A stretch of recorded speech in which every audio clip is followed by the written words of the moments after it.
আসসালামু আলাইকুম রহমতুল্লাহি ওয়া বারাকাতুহু। দর্শক, আপনারা জানেন যে আমাদের যে আহমদুল্লাহ হুজুর এবং তাহেরির সাথে একটা মানে কথা নিয়ে কথা কাটাকাটি হইতেছে, যে যেখানে তাহেরি সাহেব আহমদুল্লাহ সাহেব বলেছেন যে নবী করিম সাল্লাল্লাহু আলাইহি ওয়াসাল্লাম 40 বছর আগে সে নবী ছিল না। 40 বছর আগে তো সে নবুয়ত পায় নাই বা নবী ছিল না। তো এই কথাটা নিয়েই যে আমাদের যে তাহিরি সাহেব সে কিছু কথা বলেছে। সে বলেছে যে নবী করিম সাল্লাল্লাহু আলাইহি সাল্লাম যে এটা ছিল না, এই জন্য আহমদুল্লাহ সাহেবের নামে সে মামলা করবে। আসলে বিষয়টা একটু বোঝার বিষয়, এমন কোনো কথা বলে নাই যেটা দিয়ে সে মামলায় যেতে হবে। আর এই কথাটাও বলেছেন যে আমাদের আব্বাসী হুজুর বলেছেন যে একজন আলেম সে ভুল করবে আর একজন আলেম সে ধরবে, এটাই স্বাভাবিক। আর আলেমের ভুল ধরবে শুধু একমাত্র আলেম। তো একজন আলেম আর একজন আলেমের আয়না স্বরূপ। যে যেরকম আমি আয়নার দিকে যদি তাকাই, তাহলে আমার ফেসটা আমি দেখলে বুঝতে পারবো যে আমার ফেজের মধ্যে কি আছে। সো এরকমই হচ্ছে যে একজন আলেম আর একজন আলেমের ভুল ধরবে।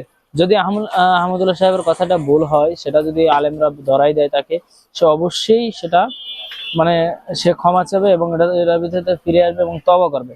কিন্তু এই যে আমাদের তাহেরি সাহেব যে কথাগুলো বলছে, সে মামলায় যাচ্ছে।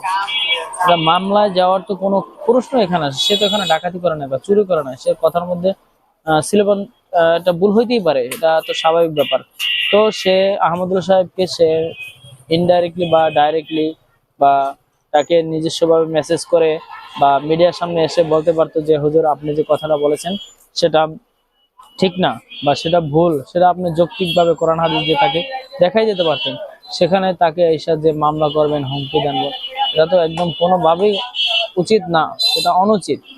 তো আমরা চাই যে আর আর একটা কথা হচ্ছে, আমরা তো জানি আহমদুল্লাহ সাহেব এমন আজ পর্যন্ত তার বক্তৃতার মধ্যে কোনো বিতর্ক হয় নাই বা কোনো বিতর্কিত সে এখন পর্যন্ত হয় নাই। তার কথা নিয়ে কাউকে কটাক্ষ করে কথা, কোনো আলেমকে নিয়ে কটাক্ষ করা কথা এবং কাউকে নিয়ে কটাক্ষ করে কথা এখন পর্যন্ত সে বলে নাই। কিন্তু তাহের হিসাব আপনার উচিত যে আপনি আগে কি করতেন। আপনার বিরুদ্ধে কত আলোচনা কত সমালোচনা হয়, সেটা তো আপনার বিরুদ্ধে তো এরকম কেউ মামলা করতে যায় না, কোনো আলেম আপনাকে বা এরকম নিয়ে কথা বলে নাই যে আপনি তো কম কিছু করেন নাই। আপনাকে এক সময় দেখা যাচ্ছে যে কি স্টেজে আপনাকে জুতা মারা হয়েছে, যেখানে আপনি স্টেজে বয়ান করতেছেন, আপনাকে শ্রোতা এসে আপনাকে জুতা মারছে। এরকম কোনো কিছু আজ পর্যন্ত আমরা আহমদুল্লাহ সাহেবের নামে বা আহমদুল্লাহ সাহেব বয়ান চলাকালীন এরকম কোনো আওয়াজ বা এরকম আচরণ করছে?